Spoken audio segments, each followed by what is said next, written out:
We're going to get started now.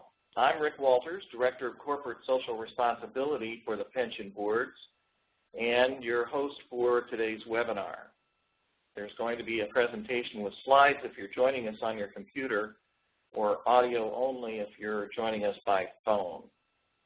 There's also an opportunity to ask questions, as I indicated before. Many of the materials that I'm going to refer to today may be found on our website under the CSR tab with direct links. That's the tab over to the right and on the top where it says Response to Divestment and Other General Synod Issues. But the other tabs also have valuable background information on our General Corporate Social Responsibility Program that might be of interest to you. So we invite you, when you log into PBUCC.org, to go to the CSR page and you will find these tabs. There are many resolutions being presented at the General Synod of the United Church of Christ in Long Beach, California next week. But today I will only be discussing two of those resolutions and the response of the Pension Board's Board of Trustees to those resolutions. And just to name those, they are resolution urging divestment from fossil fuel companies and a resolution on making UCC church building more carbon neutral.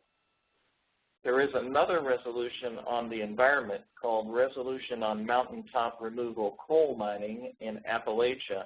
I'm not going to comment on that, but I nevertheless commend its reading to you as an excellent example of a resolution that's written in a positive way to welcome and encourage response from all its supporters. And it certainly is a resolution to be supported.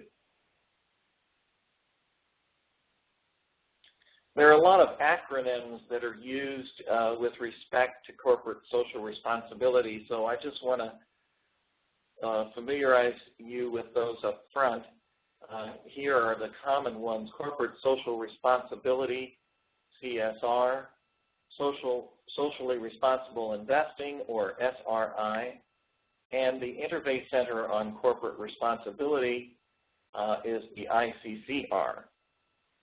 CSR can refer to an in-house program of socially responsible investing such as the Pension Boards has, or it might refer to an in-house program of a corporation who seeks to have a better self-image or corporate image to the rest of the world by disseminating information about its own social responsibility.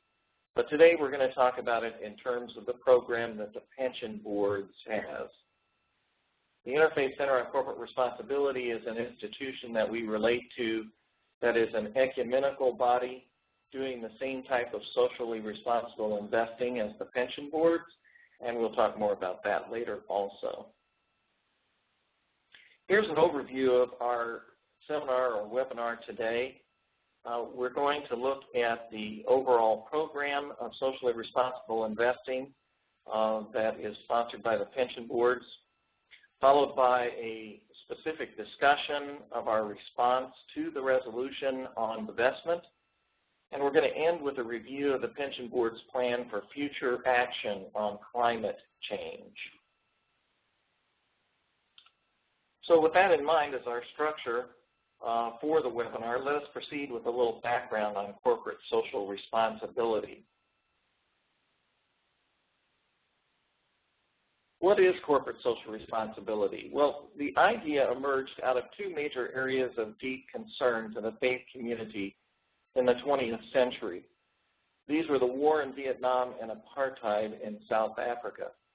Faith groups across all religious boundaries began to ask if there was not some way in which the assets of a faith-based group could be used to influence or produce a greater responsibility for corporations which profited from war or discriminatory practices engaged in by countries, and in the corporate practices of those companies with regard to governance, treatment of their employees, and in their environmental impact. Some say that the faith-based corporate social responsibility began with the first shareholder resolution filed against General Motors, the biggest American corporate employer in South Africa at the time, asking the board of directors of General Motors to cease all operations in South Africa. The story of that historic moment is documented in a live interview with the Episcopalian church person who filed the resolution, which can be found on our website. You can listen to the interview on podcast, or you can read the transcript, and it is entitled Paul Neuhauser, The Beginning of Shareholder Activism and the End of Apartheid. That is the link to our website page that you see on the screen right now. Stockholders who otherwise qualify can file what is called a shareholder resolution, asking the company to take action on a specific topic, and other shareholders may vote for that resolution. Shareholder resolutions, even if they fail to pass by a majority of votes, nevertheless inform the board of directors, staff, and other shareholders of a particular concern or issue. Faith-based groups such as the United Church of Christ discovered that this right of shareholders could be used as a vital tool for social action in the fight against apartheid. These groups eventually worked together 42 years ago to form an ecumenical ministry called the Interfaith Center on Corporate Responsibility to coordinate this strategy. The United Church of Christ and the pension boards were founding members of that group, and it has since grown to 275 members and represents over $1 billion in assets under management. After the end of apartheid and even before, ICCR began to work on a prioritized list of other issues important to the broad faith community, and 25 years ago filed its first shareholder resolution on climate change. More information about the ICCR can be found on their website at iccr.org and in a link on the Pension Board's website, PBUCC.org. It should be noted that shareholder status brings about many opportunities for changing the policies and culture of companies in significant ways. Many companies today, fearing the strength of shareholder concerns, seek an open dialogue with faith groups at meetings held specifically for that purpose. And these are called corporate dialogues and are an informal means of getting a company to implement action before a resolution is filed. All shareholders also get to vote on every action coming before the company, like voting on who sits on the board of directors, executive compensation policies, diversity of directors and employees, and many other important issues. This is called voting your proxies. Shareholders may also attend meetings to cast their votes directly without a proxy. With respect to apartheid and the effectiveness of CSR at bringing about change, there is a lot of misinformation. It's generally believed that American and Western divestment from companies brought about the end of apartheid. But first of all, before we as Americans or Western Europeans, for that matter, can take any credit whatsoever for the end of apartheid, we have to give honor and respect to the sacrifice of the South African people, particularly the black South Africans who were killed and wounded during peaceful demonstrations, thrown into jail, endured harsh discriminatory actions, and continued to fight for their freedom. They're the ones who deserve the credit for ending apartheid. Those individuals are institutions that divested American companies doing business in South Africa, did so hoping only to drive them out of South Africa. Those companies could do so and continue in business elsewhere. In contrast, shareholder activists impose what were known as the Sullivan Principles. The Sullivan Principles were workplace principles for companies operating in South Africa, such as no segregation of restrooms or drinking fountains or other facilities, equal pay for equal work, and a whole series of actions that provided in the workplace what was being denied in society. The Sullivan Principles were adopted by GM, Ford, and Goodyear, the largest employers, and eventually they called a great deal of attention to the treatment of workers in South Africa. Thirdly, divestment was only one part of an extremely sophisticated and varied response of multiple strategies applied by governments and institutions, leading to the end of apartheid.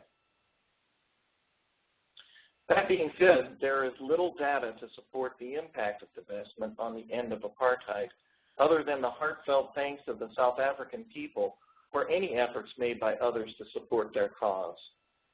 Much of the effort to support that cause came from denominations and faith groups who tirelessly used their influence on companies to cease operating in South Africa through shareholder activism, as evidenced by the departure of General Motors documented in the interview that I referenced earlier. If you want to know more about the history of the ICCR with regard to apartheid and other direct changes they brought about, please read the book, The Quiet Hand of God, Faith-Based Activism and the Public Role of Mainline Protestantism. See also, if you want to know the economic impact of divestment in the campaign to end apartheid, the actuarial study called The Effect of Socially Activist Investment Policies on the Financial Markets, Evidence from the South African Boycott. Today, the pension board continues to be engaged in a vital program of shareholder action on issues identified by General Synod and other parts of the church by active participation in ICCR and directly. A current example is an initiative to change the policies of American-based garment companies related to working conditions and safety in foreign plants, like the one that collapsed recently in Bangladesh. The pension board signed on to a letter along with the United Church Funds that also has an active CSR program of its own, and hundreds of other faith-based partners calling for stricter standards for garment companies doing business overseas. You can see details of that effort on our website in a link entitled PBUCC Joins ICCR, Faith-Based Investors in Calling for Worker Safety. The pension boards, through participation in the ICCR, has, as we said, been responding to the issue of climate change and other environmental issues for over 25 years. And this history, as well as some of the positive results of those efforts, are documented in examples given in a link on our website entitled Overview of Key Interfaith Center on Corporate Responsibility, Shareholder Resolutions on Climate Change. Now, the print on this slide is a little small, so you may want to go directly to the website at your convenience to review this important history. Sometimes people ask me, well, how do you measure the effectiveness of shareholder activism? And one way that we measure that is by seeing the increase in the percentage of shareholders that are voting on our sponsored resolutions. These have been increasing steadily over the last few years, and what that tells us is that we're not only influencing the corporate leadership of the companies that we're invested in, but we're having an effect on the shareholders, the actual owners of the company. And that's an important link that others often overlook. Now, there are some who are critical of the strategy of shareholder activism as an effective tool in the fight over climate change. That criticism is, of course, welcomed, as long as the same critical reflection can be applied to all strategies in the fight over climate change, including divestment. But we should consider this. A strategy should not be confused with the issue itself, nor should we criticize the zeal, sincerity, authenticity of ministry, and call of those who pursue one strategy over another. Otherwise, we as a people of faith put ourselves in a position of tearing down each other's legitimate ministry in the name of pursuing the important goal of addressing social justice issues that we all agree on. The issue in this particular resolution on divestment is climate change. We need to distinguish climate change from the method that we use to address that issue, and that is shareholder activism. Divestment is also a strategy, and it is the principal, if not exclusive, strategy of the resolution. So we want people to know that we are concerned about the issue of climate change and that we want to do something about it, but that shareholder activism is our preferred strategy. As I mentioned before, there are three basic resolutions on the environment, which you can see on the screen there, and you can find the text of those resolutions on the UCC website, ucc.org. You click on the tab for General Synod, and it will take you to the texts of the various resolutions that are being presented and which delegates will be voting on next week.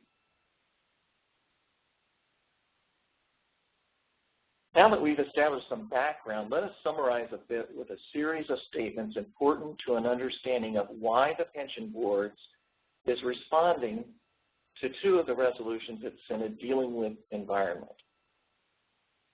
First of all, the pension boards is an affiliated ministry of the United Church of Christ, which means that it is part of the whole witness and ministry of the UCC, but independent and managed by a separate board of trustees. Those who came before us in the United Church of Christ and established the pension boards set it up in this way just so that it could protect the assets of our clergy and lay church worker retirees.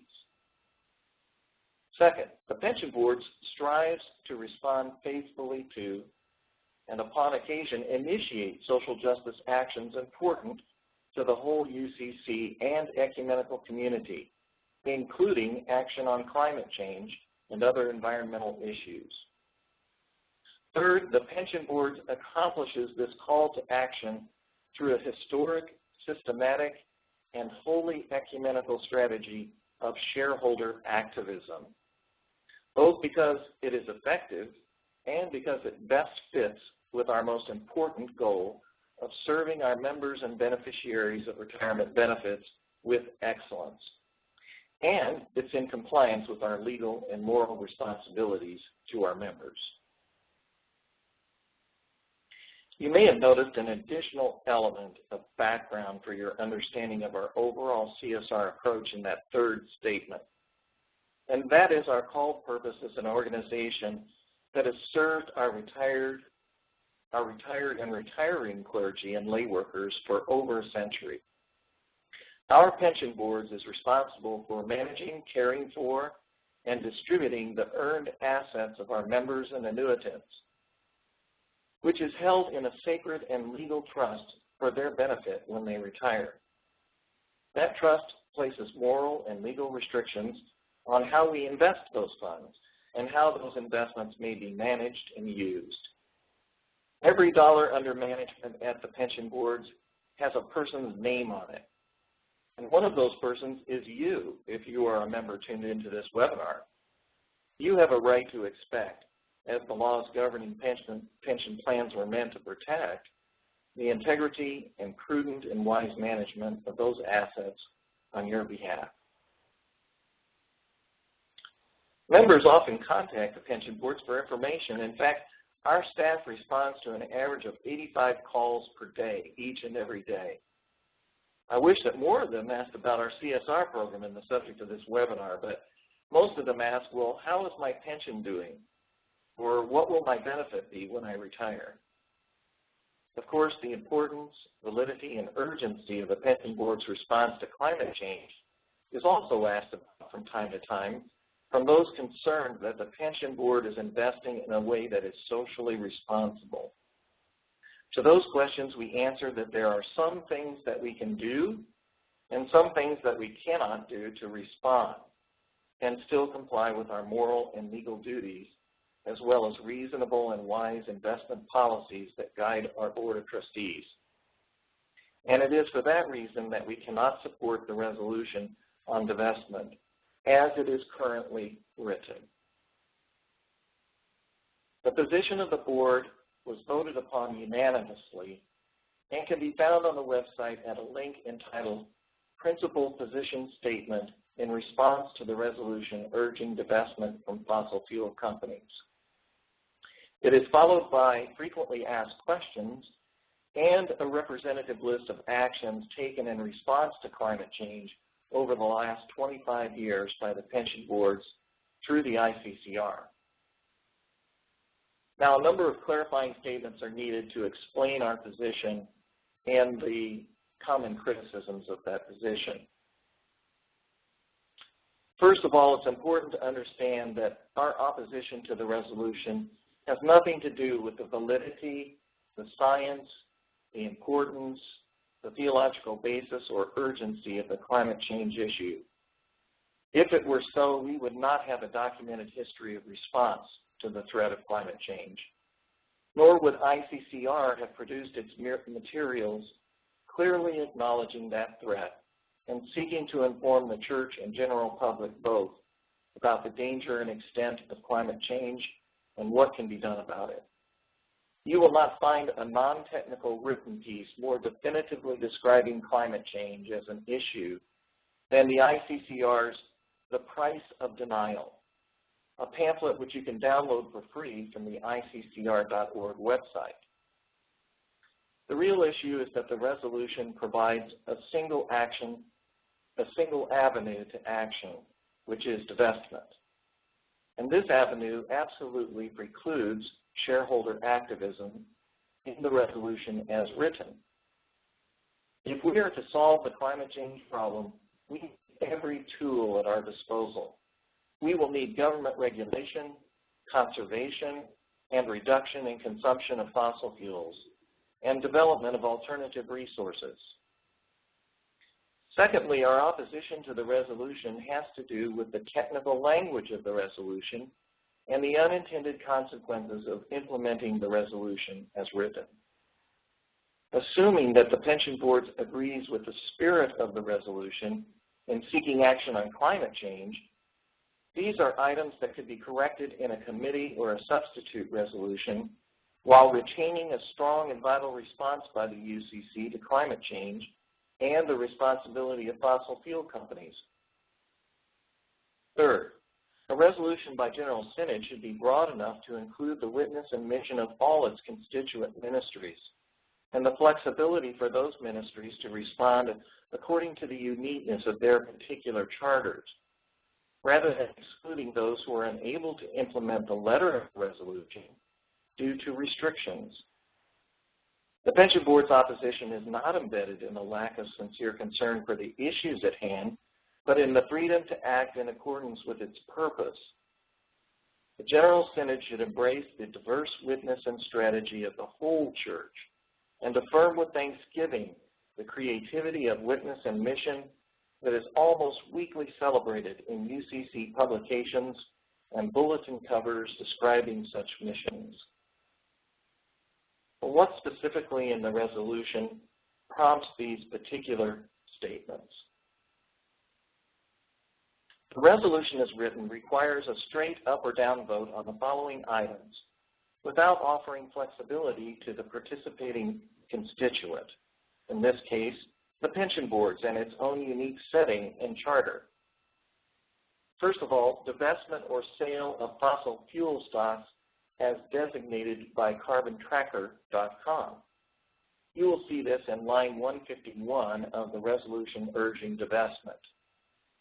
Secondly, a timeline for implementation that is not keyed to the fundamental analytically based indicators in the broad markets that would maximize return on sale of investments or analyze risk of sale or reinvestment in alternative non-fossil fuel stocks or other securities within a 5-year window. Third, the substitution and delegation of the duty or the responsibility of the party designated as fiduciary of the invested funds to a third party that's not related to the creator of the trust or other arrangement, for example, Carbon Tracker. The requirement, perhaps unintended, that all commingled funds bearing fossil fuel stocks be sold or not added to immediately, with the attendant requirement that funds will be limited to reinvestment in a more and potentially more costly limited list of non-fossil fuel bearing commingled funds.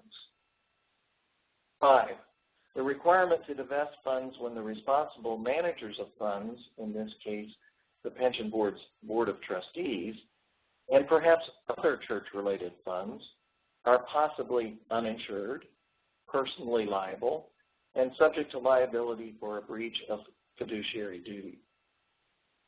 6, the assets of the pension board are not church-owned assets.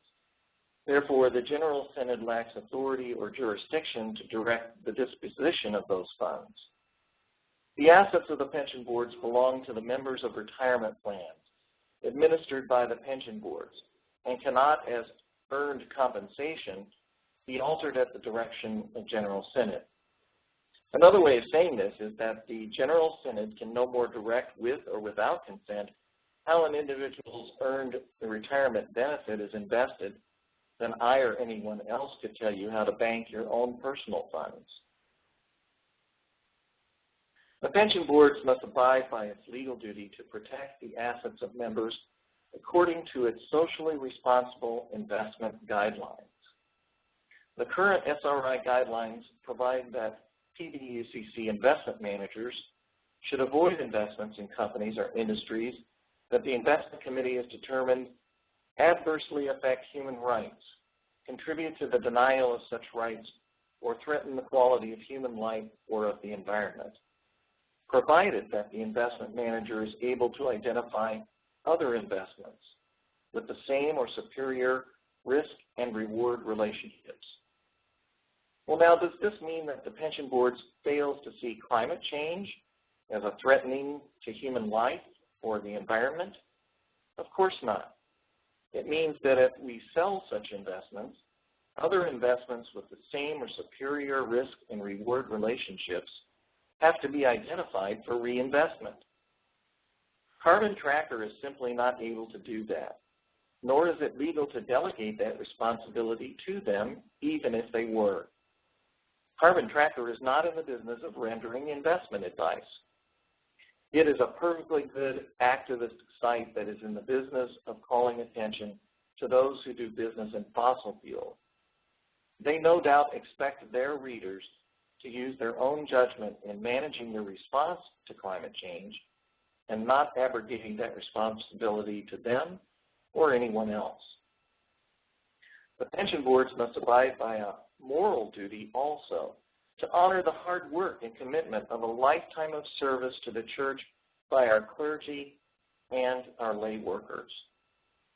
Since pension fund dues are often tied to a percentage of income of clergy, and since their income has not always been commensurate with their contribution to the church, we owe it to these individuals to manage their funds wisely and for the future, so that they may retire with some measure of security and dignity. And for these reasons, the pension board cannot delegate responsibility to a third party. But we have to retain that responsibility for the Board of Trustees. The Board of Trustees pursues a strategy of socially responsible investing that operates within the scope of its legal and moral restrictions. The pension board voted upon and recommended to the Executive Council of General Synod the following language that could be added to resolutions like the one being considered here. In such language, the General Synod would acknowledge the special duties of the directors and trustees of the pension boards or organizations like the pension boards, and recognize that they must operate in the sole and exclusive benefit of plan members, while at the same time doing everything they can to support the justice and witness of the United Church of Christ to the extent possible. This simple language, recognizing the distinctiveness of the pension boards, would be a welcome solution to so much debate and misunderstanding, allowing us all to proceed with common purpose and resolve. What more could the pension board do to address member and church concerns about the environment? Even now, the Board of Trustees and staff are evaluating ways of investing positively in alternative energy through social impact investing. The possibility of offering alternative funds to members who choose to accept that option with its attendant risks without affecting the return of members who don't. Evaluating which fossil fuel companies do the worst damage to the environment, like coal and tar sands, which account for 70% of the climate change problem, according to Jeremy Grantham, a well-known environmentalist and investor who supports 350.org, and working with the Socially Responsible Investors Network to identify alternative commingled funds that respond to environmental concerns. These are measured responses that keep faith with our members, but prevent us from supporting an up or down vote on legislation that is just too restrictive of our reasonable efforts to respond to environmental concerns. Let me speak now to the resolution on making UCC church buildings more carbon neutral. We fully support this resolution as a legitimate strategy alongside others in addressing climate change. The pension board has its own story to tell with regard to this resolution at its offices at 475 Riverside Drive.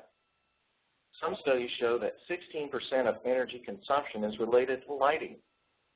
Some estimate that consumption could be cut in half by going from incandescent light to LED.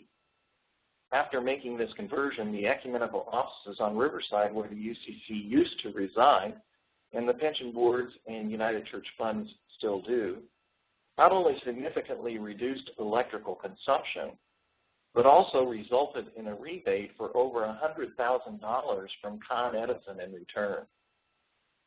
Will actions such as these eliminate climate change in and of themselves? Of course not. Are they part of a multi-layered strategy worthy of pursuit? We think so. Now, what is the pension board planning to do about climate change going forward for the 21st century? Well, regardless of the outcome of the votes on the resolutions, the pension boards will be moving forward with a renewed program of shareholder activism and climate change, which will continue our previous efforts. There's an increased call among the members of the ICCR to step up a blended combination of positions that focus on the core of the climate debate. Some of the issues that we've been tackling are shareholder resolutions for greenhouse gas emission disclosures by all fossil fuel companies, sustainability reporting, lobbying and political spending reporting, the setting of greenhouse gas emission goals with links to executive compensation, and addressing the issues of fracking and flaring emissions, along with fugitive methane emissions from fracking. But we must urgently raise new central questions about climate change with the business community, and particularly fossil fuel companies. And we can do this through corporate engagement, phasing in a request to any and all companies to address the Intergovernmental Panel on Climate Change reality to reduce carbon emissions by 80% by 2050, and each individual fossil fuels company's plans to get there. A call for companies to support national policy and legislation addressing climate change, to stop lobbying to oppose the EPA work on greenhouse gas emissions, and a call on fossil fuel companies to study their stranded carbon assets and the implications for their financial balance sheet and stock prices.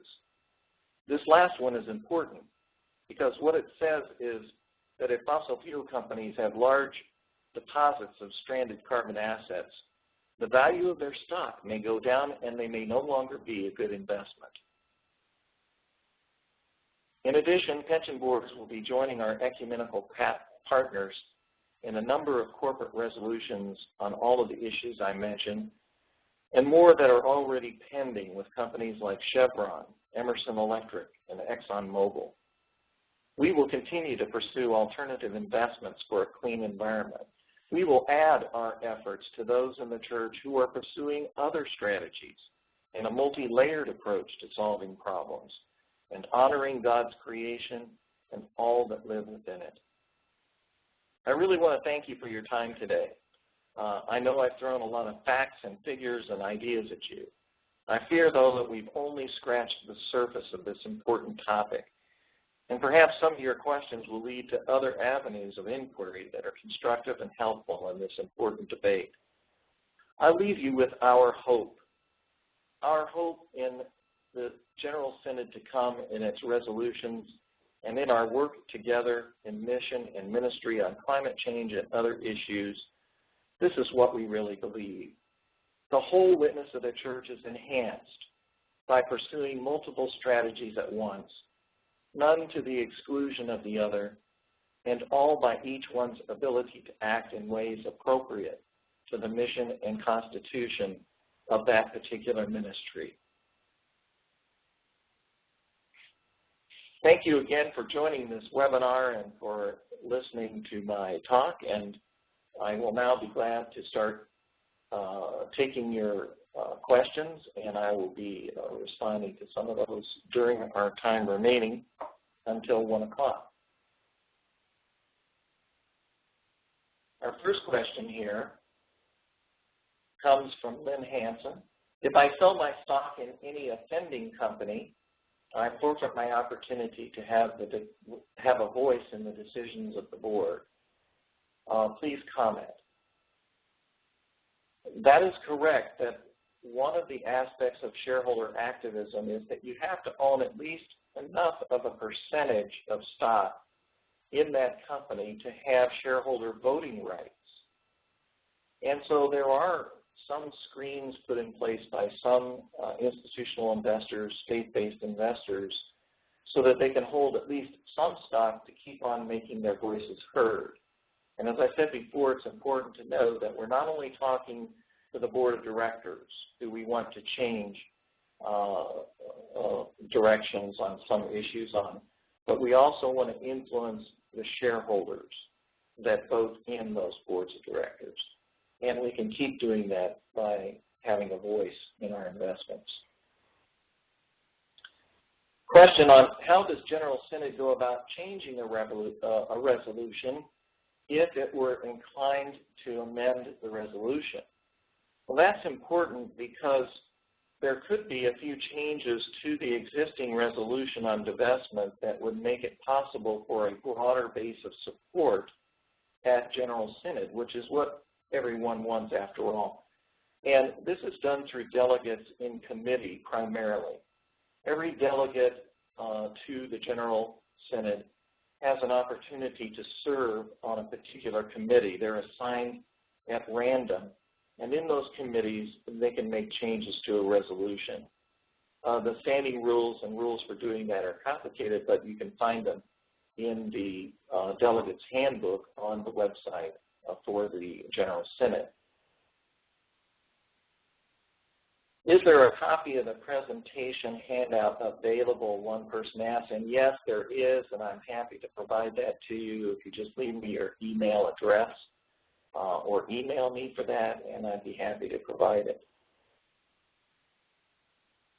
You mentioned that Pension Boards was going to be weighing in on 2 General Synod environmental resolutions, and which is the other resolution?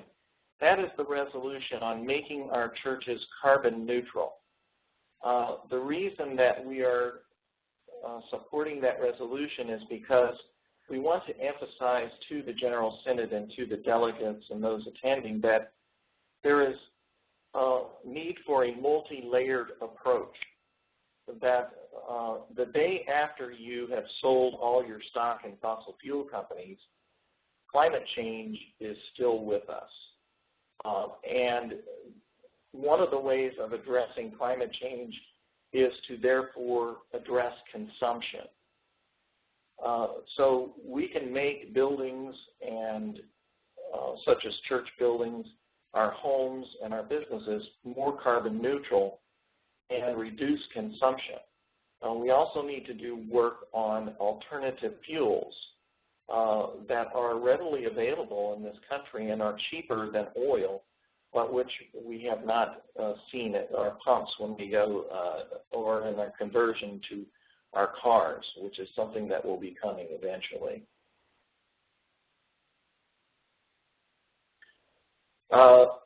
Another question, will the presentation be recorded so we can access it at a later time? Yes, it is recorded, and we will be running the presentation on a loop at some point in our Pension Board's booth at General Synod. You could contact our Director of Public Relations, Martha Cruz, and she can tell you how to access a recording. Or Winona Leaks, who's also a member of our staff who deals with member education.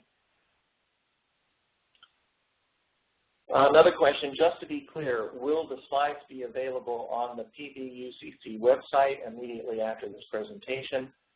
I will check into making that available. I don't know what the technical aspects of that are involved with, but we'll try to make those slides available. There's certainly no reason why we shouldn't. Okay, I'm looking to see, okay, another question. If it is illegal, that is a violation of fiduciary responsibility to divest, how were faith bodies able to do this in regards to firms in South Africa? That's a great question because there were some faith-based bodies that did some divesting.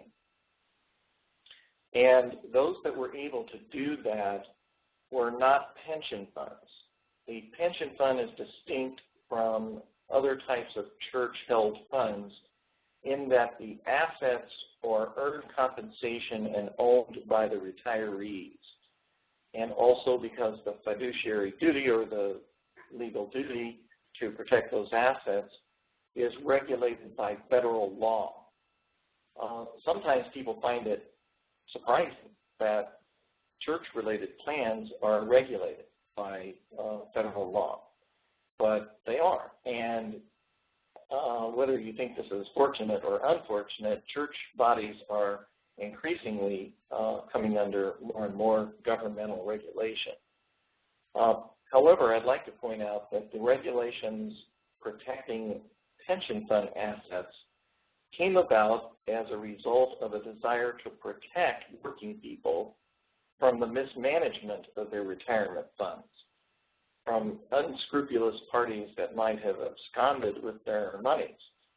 And so the original intent of the legal restriction, which we must now bear as an annuity plan, is actually originated in a basis for protecting working people and their retirement benefits.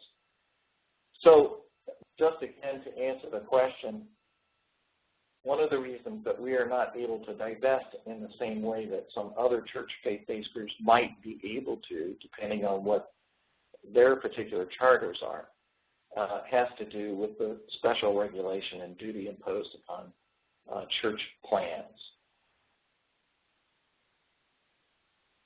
I'm looking to see if we have other questions I haven't gotten to.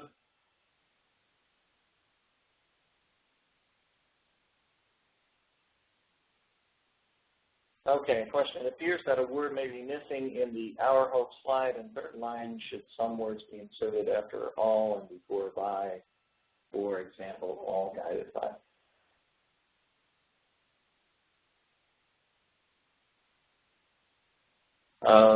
That is a possible amendment to the statement, but what the statement obviously is intended to say is that an example, I'll just give an example that I often give. If you have 3 congregations in your conference and all of them are dedicated to the issue of hunger, one church may have a food bank, another church may have a nutrition education program, and another church may have a center for homeless persons who need to acquire a job in order to sustain themselves. We don't go around saying well, we like the food bank, but we don't like the nutrition program, or we like the homeless program, but we don't like the food bank. We embrace all three ministries as important and significant, as all bearing on the issue at hand, which is hunger. And so with climate change, there is more than one way to respond to that problem. And when it comes to divestment, it's not so much a criticism of divestment as it is that divestment is the only way to comply with or fulfill the conditions that are stated in the resolution. So if the resolution allowed for a broader stream of strategies to address climate change, including shareholder activism, that would be a positive thing. Also, we're preserving a form of ministry that's important to the UCC. The UCC was a founder in ICCR during the period of apartheid, when shareholder activism was one of the important tools being used to bring about change. And if we eliminate that completely from our arsenal of UCC tools in the social justice witness, then we're removing an important traditional piece of our social justice witness.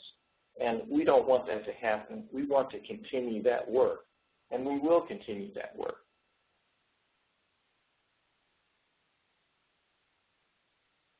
I have a question. When has the pension boards divested from stocks, and how and why has that occurred? Well, first let me say that divestment is nothing out of the ordinary or unusual. Anytime you sell an investment in order to buy another one or sell it to cash it in, you're divesting. And the issue is when those investments are aimed at protecting the nest egg of a retiree, then when you sell one, you better be able to buy one that will maintain the same level of risk and reward as the one you sold. Now, is it impossible to sell a fossil fuel stock and buy one that is better than the one that you sold? No, that's not impossible, but it has to be done under the right conditions. And specifying which stocks can be sold and which cannot by an arbitrary list in Carbon Tracker is not the best way to go about doing that. Now, the pension boards has divested of other stocks in the past through screening, what's called exclusionary screening. And what that is saying that we're not going to invest in a particular portion of the market, like tobacco, alcohol, firearms, that sort of thing. When it comes to fossil fuel stocks, they comprise such a large segment of the total markets that it is very difficult to divest of all of those stocks without making some important and very educated decisions. And that's what we want the flexibility to be able to do, and the resolution does not provide in its current written state.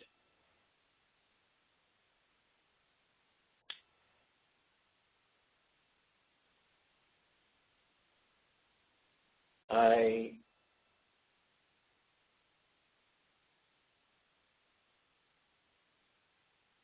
do not see any further questions at this time, and we're getting close to our time to end the webinar. So I would ask that those of you who still have some questions pending or would like to speak with me, please, again, feel free to contact me through my email, through my phone, and I'll be present at the Pension Board's booth at General Synod in the exhibit hall, and you can leave a message there if you don't see me, and I will promise to get back with you as soon as I can. I really appreciate, again, all of you who participated in this webinar. Hopefully it has shared some information with you that will help in your understanding, and if you're a delegate and you're voting, then you will be more informed, and if you are a member, we thank you for your participation and for this opportunity to find out about our socially responsible investing guidelines. All right, thanks very much, and have a great day today. This is Rick Walters, and we'll see you